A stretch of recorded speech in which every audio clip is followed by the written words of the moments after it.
आपको एक ऐसे देश की सैर कराने वाला हूं जो 2021 में नहीं बल्कि 2050 में जी रहा है।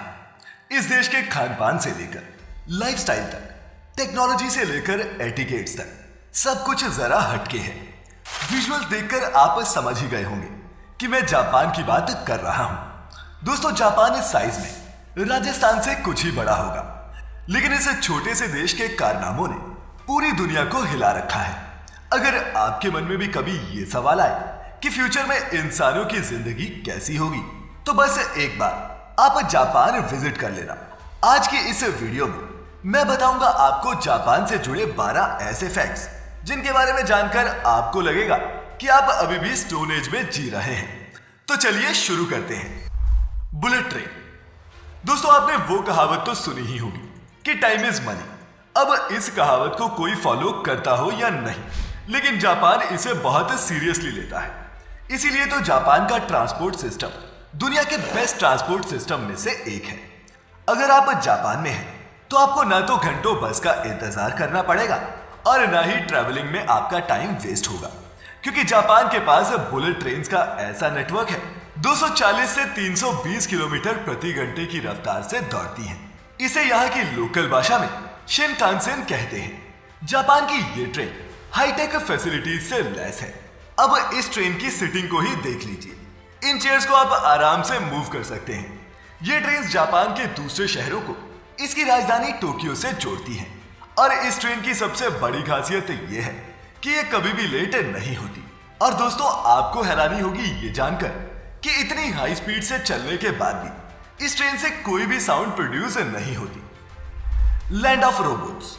दोस्तों, फ्यूचर पर बेस्ड फिल्मों में अक्सर आपने देखा होगा कि किस तरह आने वाले टाइम में रोबोट्स इंसानों की जगह होटल, रेस्टोरेंट्स और फैक्ट्रियों में काम करते नजर आएंगे।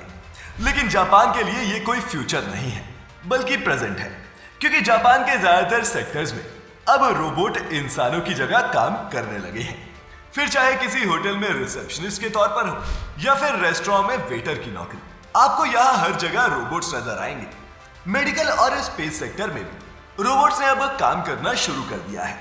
कोविड-19 के दौरान जापान के हॉस्पिटल्स में पेशेंट्स की देखभाल के लिए रोबोट स्टाफ भी रखा गया था, जो मरीजों के रूटीन चेकअप से लेकर उनकी देखभाल सब करता था।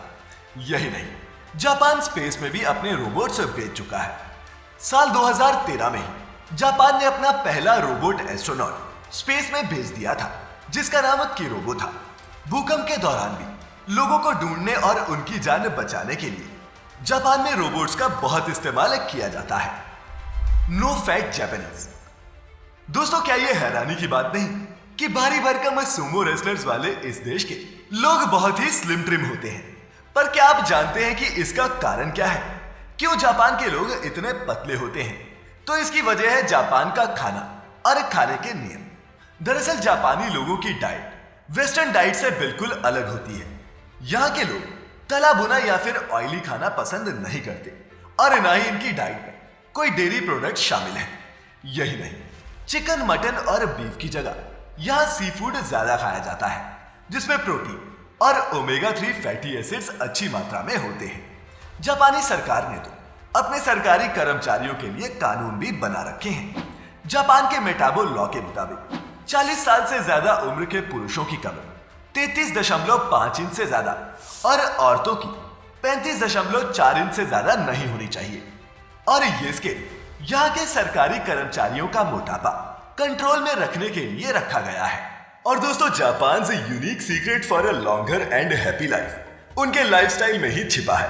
उनके इस वे ऑफ लिविंग को बारीकी से समझने के लिए आप सुन सकते हैं कुकू एफएम पर इकिगाई नाम की ये लाइफ ट्रांसफॉर्मिंग ऑडियो बुक, जो आपको मदद करेगी इन फिगरिंग आउट कि लाइफ को पॉजिटिवली कैसे जिया जाए। कुकू एफएम पर ऐसी और भी बहुत सी लाइफ चेंजिंग ऑडियो बुक्स और पॉडकास्ट हैं, जिनका प्रीमियम एक्सेस आपके 1 महीने के मोबाइल रिचार्ज से भी सस्ता है। लेकिन फिर भी अगर आप हमारा कूपन कोड इस्तेमाल करके कुकू एफएम का प्रीमियम सब्सक्रिप्शन लेते हैं तो आपको 20% का सीधा डिस्काउंट मिल जाएगा।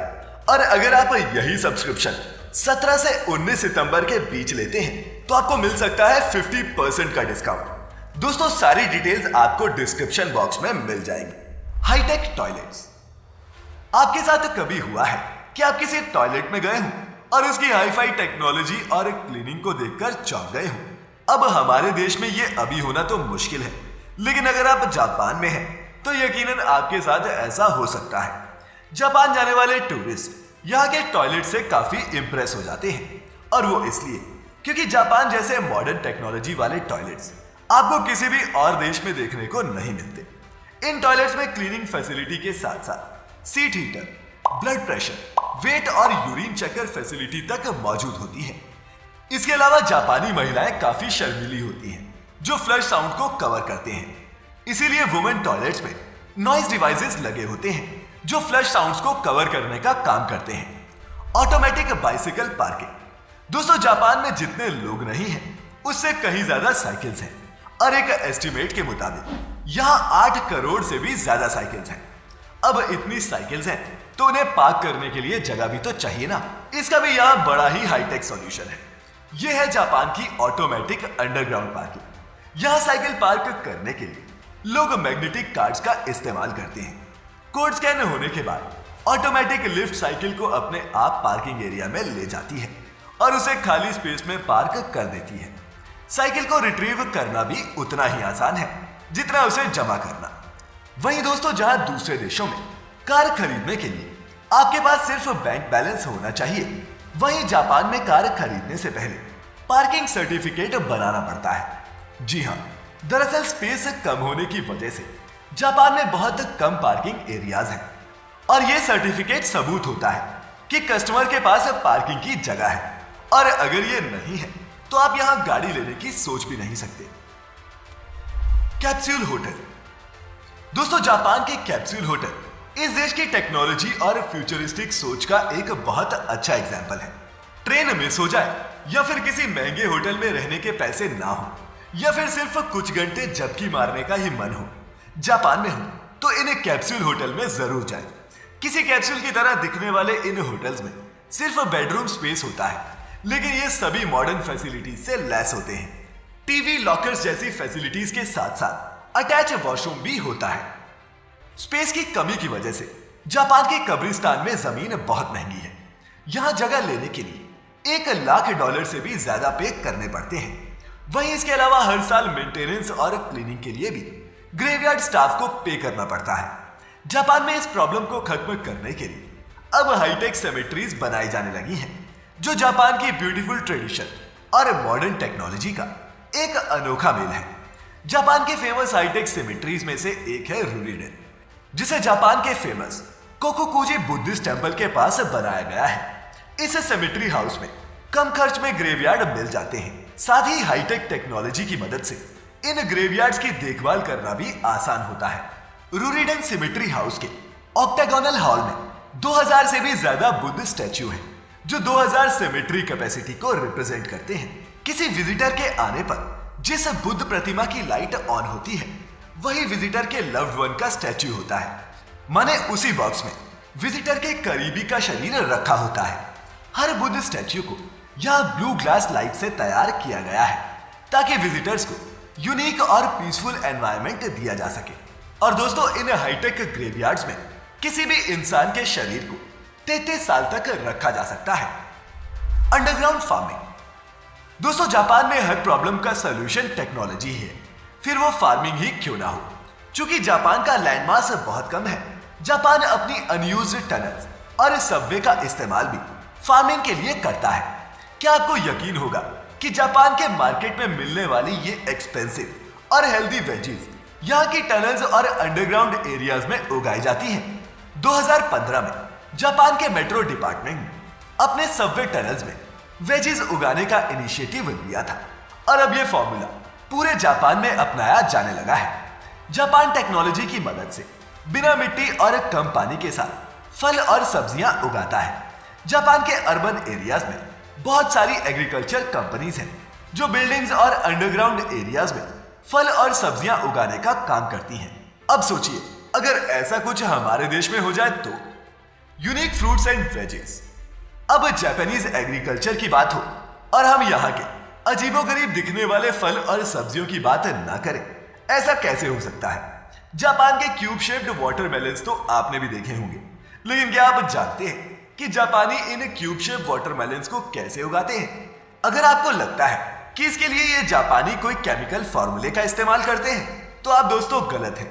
जापान के लोग ये वाटरमेलन्स को क्यूब शेप देने के लिए क्यूब मेटल बॉक्सेस का इस्तेमाल करते हैं, जो फार्मिंग के दौरान इन वाटरमेलन्स को ये शेप दे देते हैं। इस फॉर्मूले को 1978 में जापान के एक ग्राफिक डिजाइनर टोमोयुकी ओनो ने इन्वेंट किया था और अब इस फॉर्मूले के दम पर यहाँ के फार्मर क्यूबिक शेप वाटरमेलन्स को रेगुलर वाटरमेलन से 3 से 4 गुना ज्यादा दामों पर बेचा जाता है। Digital girlfriends. दोस्तों, बिजी लाइफ की वजह से जापान के लड़के शादी या फिर रिलेशनशिप में आना पसंद नहीं करते और ऐसे लड़कों के बीच जापान में डिजिटल गर्लफ्रेंड काफी पॉपुलर है। लव प्लस नाम की एक जापानी कंपनी यहाँ के मर्दों को यह सर्विस देती है। यह वर्चुअल गर्लफ्रेंड एक एनिमिक कैरेक्टर होता है जो हर तरह के इमोशन को समझती है। यहाँ तक कि इनमें रोमांटिक फीचर्स भी एडेड होते हैं, जिनकी वजह से इन डिजिटल गर्लफ्रेंड्स की डिमांड और भी ज्यादा बढ़ रही है। जापानी आदमी इन वर्चुअल गर्लफ्रेंड्स को डेट करते हैं और ट्रिप पर भी लेकर जाते हैं, जहां इनकी गर्लफ्रेंड तो वर्चुअल होती है लेकिन इनका खर्चा रियल होता है। Cleanest country Japan.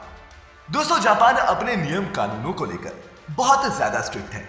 कूड़े का डब्बा भर जाने के बाद अक्सर आप उसे अपने घर के बाहर रख देते हैं, ये सोचकर कि जब कूड़ा उठाने वाली गाड़ी आएगी वो अपने आप ये कूड़ा ले लेगी। लेकिन जापान में ऐसा करना जुर्म है। जापान में आप गाड़ी के आने से पहले कूड़ा बाहर नहीं रख सकते। अगर कोई ऐसा करता है तो उसे फाइन भरना ही पड़ता है। इसके अलावा साफ सफाई की अहमियत बचपन से ही स्कूलों में किसी सब्जेक्ट की तरह पढ़ाई जाती है।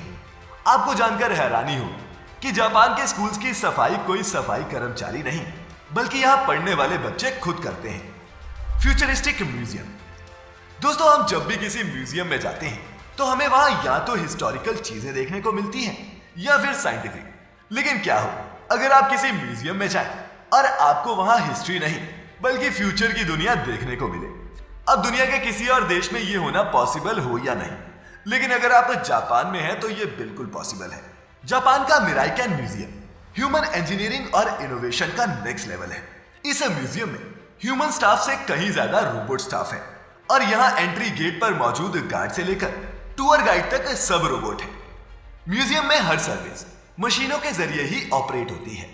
म्यूजियम में लेटेस्ट जापानीज इनोवेशन से लेकर वर्ल्ड साइंस के इनक्रेडिबल रिसर्च तक सबके सब शोकेस किए गए हैं। दोस्तों, ये सब देखकर क्या आपको नहीं लगता कि ये देश 2021 में नहीं बल्कि 2050 में जी रहा है? आप क्या सोचते हैं? नीचे कमेंट्स में हमारे साथ जरूर शेयर करें। मैं फिर लेकर आऊंगा ऐसी ही एक और मजेदार और इंफॉर्मेटिव वीडियो। तब तक खुश रहें, अपने चाहने वालों का ख्याल रखें और वीडियो पूरी देखने के लिए आपका बहुत बहुत शुक्रिया।